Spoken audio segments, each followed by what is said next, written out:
famously said, you want to be on pay-per-view main cards, but I guess people were a little surprised given the amount of marquee names at UFC 300 that you were still on the pay-per-view. So were you surprised that they put you above guys like Yuri and Alex and everything? Yeah, I didn't expect it. I think that it's a big honor for me to be where I'm at on the card, and just to be on this card in general, because there's so many amazing fighters and so many guys that have a ton of experience and who are just doing big things in the sport. And so I feel like it says a lot about me, about the UFC and our plans, and I think they align. And I think that I'm just grateful to be where I'm at, and grateful to have this platform to go do my thing.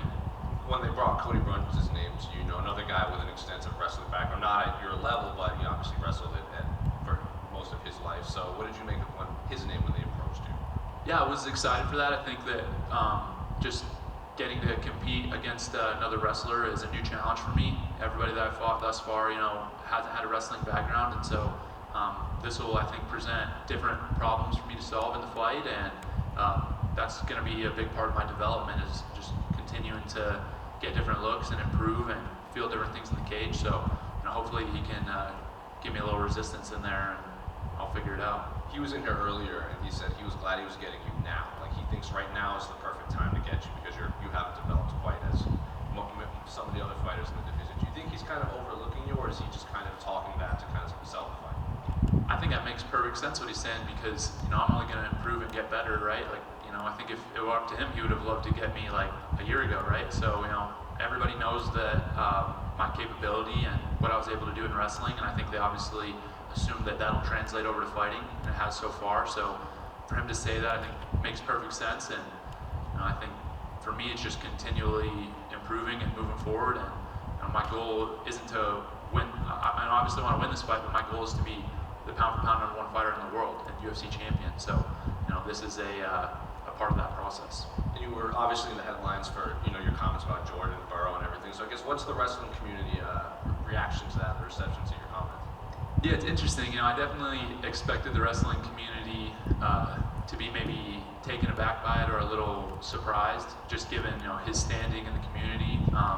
But I've gotten a lot of support from people that are actually like in the community, that wrestlers, coaches, people that are in it, not just fans that are kind of watching from the outside. And everybody is kind of on the same page as me. So that was interesting to me. It's not something I expected, but I just pretty much was frustrated with what he had to say and let that be known. Final one from me. Can I get your thoughts on the main event between Alex and Jamal, and then the BMF fight between Justin and Max? Yeah, both fights are going to be amazing contests. I think those guys are extremely skilled in what they do, and looking forward as a fan of the sport to watching both those fights. Definitely, I would say like kind of dream matchups, if you will, for guys that go out there and they're going to get after it, and they've just put on amazing shows. So I'll be tuning in probably from home at that point. But excited to watch those fights. Right here. You talk about how the UFC is positioning you on this card, what Cody says about your potential and things like that. It seems like everyone knows what you can be capable of, and maybe the only thing that could stop you is yourself at this point. So how do you keep grounded and make sure you're training properly, dieting, focusing, all these things, and not letting any of the outside stuff seep in? I think it starts with why I'm doing what I'm doing. I'm not doing any of this for outside attention or for money or any of this external kind of stimulus, external reward. It's all because I love it. At the end of the day, I could probably go do a lot of different things, a lot of things that are easier than being an MMA fighter, and but this is what I'm choosing to do. And so obviously take that very seriously. I'm very motivated, very disciplined, and that's probably a testament to the people that I've been able to be around, coaches, teammates, my dad, people that have had a positive impact on me and been good examples for me. And basically, to sum it up, I do this because I love it and not for any of the extracurricular stuff. Is it important though that you keep, setting new goalposts and keep finding ways to be pushed? Because complacency can be like the worst thing for fighters in the sport. Do you see that and know that there needs to be collaboration with the UFC to continue this in a way that keeps you focused with everything you just said there?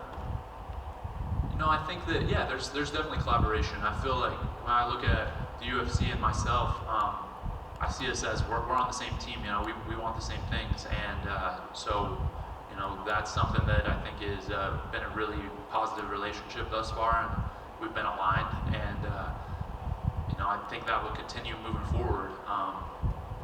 That being said, I feel like I'm fighting better and better guys every single fight, which is good. It's what I want, and I want to continue, you know, fighting better guys. And you know, soon enough, I'll be fighting ranked guys, you know, for the belt and stuff like that. So, yeah. You can find yourself anywhere between -2,000 and -3,000. Good value. Yeah, I think the math checks out to me.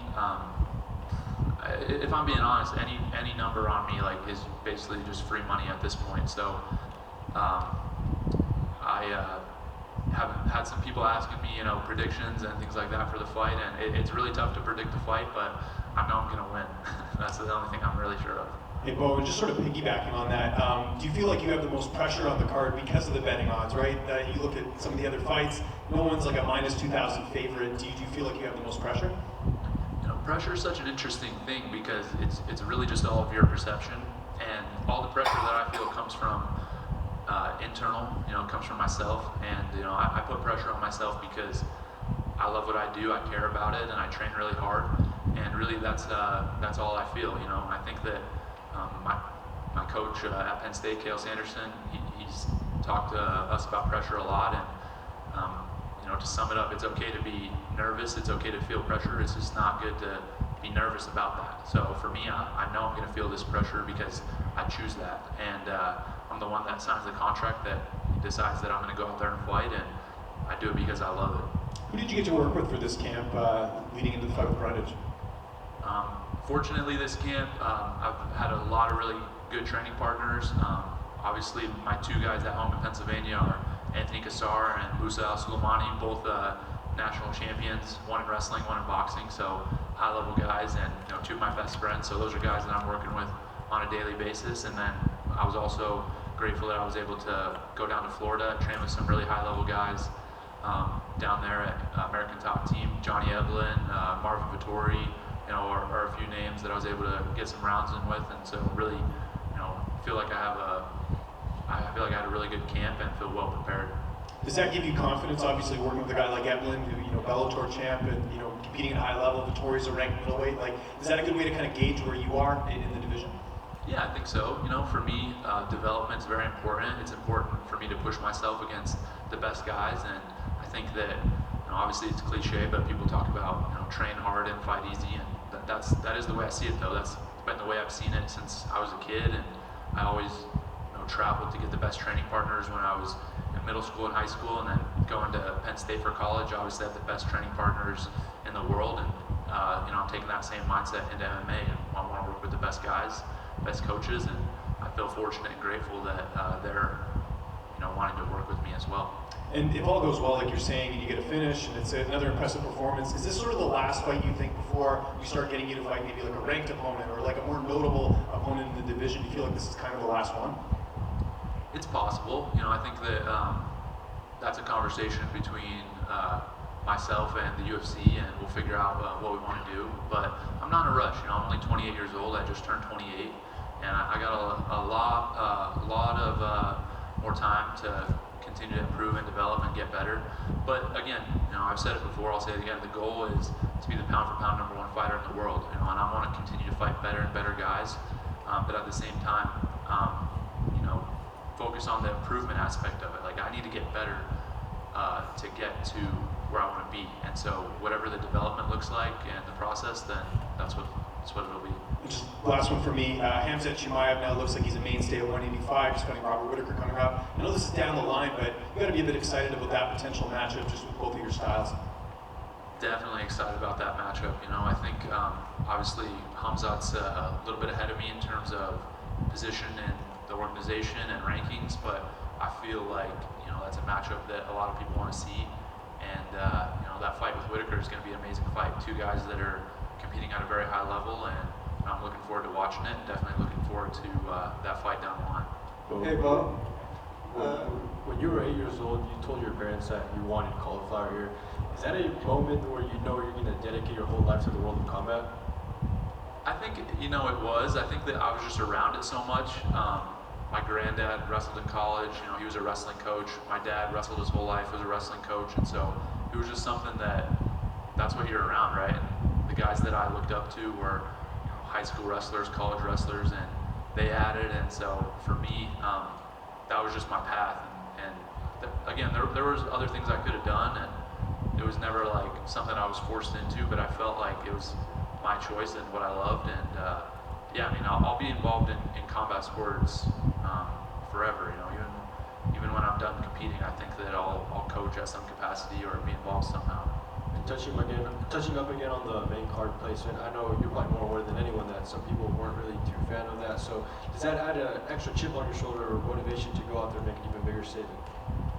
It's interesting because I guess first off, it's not really me that decides that. I know that a lot of people, pull up the quote of me saying like, I'm a main card guy and stuff like that. But I feel like that at the end of the day, the UFC made a business decision and it made sense for me to be on the main card. That being said, as far as the opinions of others, they're not super relevant to me. I feel like those are going to ebb and flow, and I'm, confident that in a year or two, once I've established myself more and built my reputation in this sport more, that people will think it's a no-brainer and look back on it, and it'll make a lot more sense. Last one for me, a fellow fighter under the same management, Ilya Topuria, had his big title win in Anaheim a couple of months ago. What did you make of that performance? So happy for Ilya. He's a guy that I have been watching for a long time, and just you could see it as a student of the sport. I could see it coming almost, just with his skills and his mindset and being able to be around him. You could tell that he just had a championship aura around him.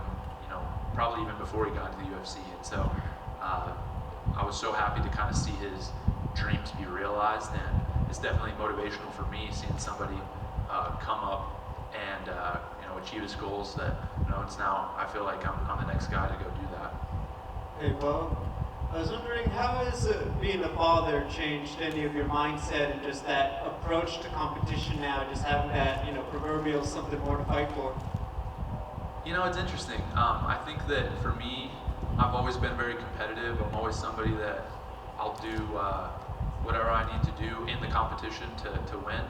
And, having a son, I feel like more than anything, I just want to be a good dad to him. I don't think it really gives me any extra motivation. I already feel fully motivated internally, but I definitely feel excited just to spend time with him and get to know him as he grows and gets older. And I want to be a good fighter, and I have big goals within fighting, but it's more important for me to be a good dad. So whatever that looks like, it could be outside fighting. That's my priority. Two-parter, what was it like taking him to his first wrestling match? And two, have you already thought about what college you'd like to make him an offer? That's funny.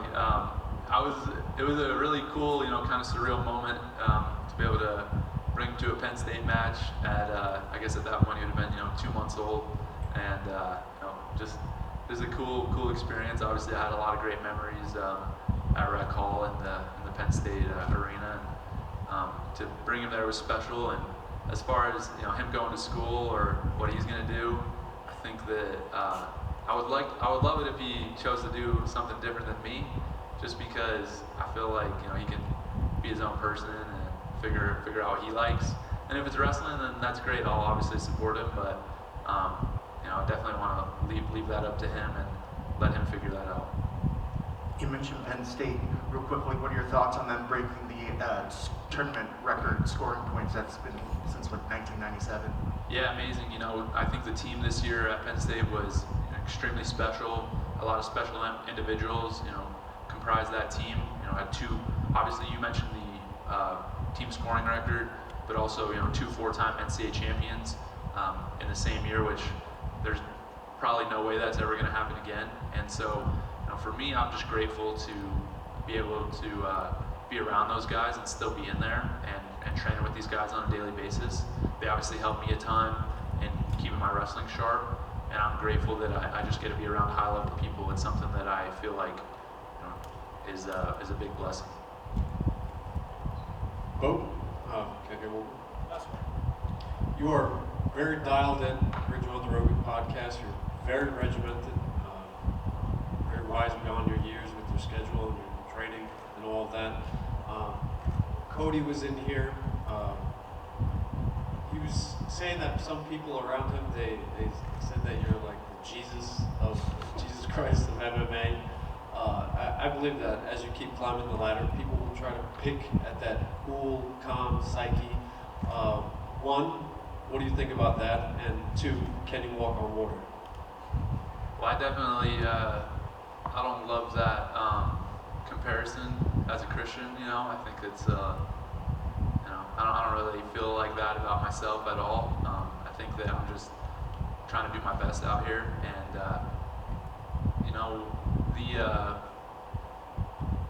I'm a little confused by the question, I guess, but I feel like, Are you prepared for people to, as you're climbing the ladder, to pick at your Gotcha.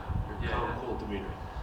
Yeah, I feel fine, with people saying whatever they want to say. Of course, people are going to try to get a rise out of me or, say things that to throw me off, but I'm just trying to go out there and accomplish what I want to accomplish, and however they want to go about it is really irrelevant to me. It makes no difference, and people want to sell the fight, people want to build the fight up, and I get that, but for me, no matter what's said in the lead up or the fight week, we're going to get locked in the cage, so that's what I'm focused on, and anything that is important will come to light right in that moment.